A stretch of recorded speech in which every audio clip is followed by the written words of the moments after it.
नमस्कार। बोले भारत में आप सबका स्वागत है। मैं हूं प्रवीण सिंह। हाल ही में छत्तीसगढ़ के मुख्यमंत्री विष्णुदेव साय को अकलतरा शहर के पास आयोजित एक शादी समारोह में शामिल होना था, लेकिन किसी कारणवश वे उसमें शामिल नहीं हो पाए। फिर क्या था, इस इलाके के लोगों के बीच चर्चा शुरू हो गई कि मुख्यमंत्री का कार्यक्रम शायद अकलतरा विधानसभा से जुड़े मिथक की वजह से तो नहीं टाला गया। आइए बताते हैं इस मिथक से जुड़ी कुछ रोचक बातें। दरअसल अकलतरा शहर को लेकर एक अंधविश्वास जुड़ा हुआ है। ऐसा माना जाता है कि जो भी मुख्यमंत्री यहाँ आता है, राज्य के सत्ता में उसकी दोबारा वापसी नहीं होती।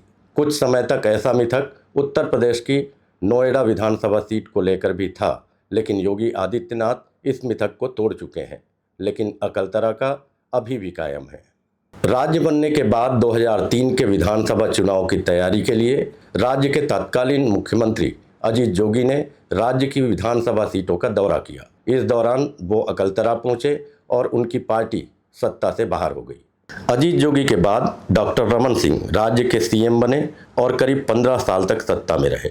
2003 में सीएम बनने वाले डॉक्टर रमन सिंह अकलतरा विधानसभा सीट का दौरा करने से बचते रहे, लेकिन 2018 के चुनावी कैंपेन में वो अकलतरा विधानसभा सीट की तरौत चौक पहुंचे, जिसके बाद 15 सालों से सत्ता में काबिज बीजेपी को करारी हार का सामना करना पड़ा और रमन सिंह चौथी बार मुख्यमंत्री नहीं बन पाए।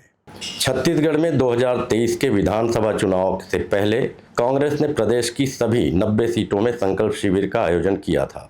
अकलतरा भी इनमें शामिल था। सभी विधानसभा सीटों पर तत्कालीन मुख्यमंत्री भूपेश बघेल पहुंचे, लेकिन अकलतरा विधानसभा में आयोजित संकल्प शिविर से उन्होंने दूरी बनाई रखी। मगर इससे पहले वे इस विधानसभा के एक गांव के गौठान में जा चुके थे।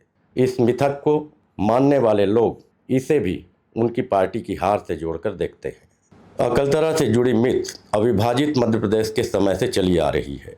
1959 में कैलाश नाथ काटजू अकलतरा रेलवे स्टेशन में अपने साथियों से मिलने आए और चाय पी थी। उसके बाद उनकी सीएम की कुर्सी चली गई।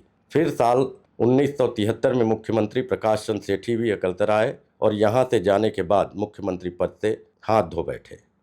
दिलचस्प बात यह है कि इस शहर में दिल्ली चुनाव से पहले अरविंद केजरीवाल और भगवंत मान भी दौरा कर चुके हैं, जिसके बाद केजरीवाल पर तो यह मिथक सच साबित हुई है। पंजाब चुनाव में अभी समय है, लेकिन इस मिथक को सच मानने वालों की नज़र अब असम चुनाव के परिणाम पर है, जहां के मुख्यमंत्री भी अकलतरा का दौरा मुख्यमंत्री रहते कर चुके हैं। चुनाव के परिणाम से यह भी स्पष्ट हो जाएगा कि मिथक का असर सिर्फ छत्तीसगढ़ के मुख्यमंत्रियों पर पड़ता है या अन्य राज्यों के सीएम पर भी। कैमरामैन नरेश राव के साथ प्रवीण सिंह, बोले भारत, रायपुर।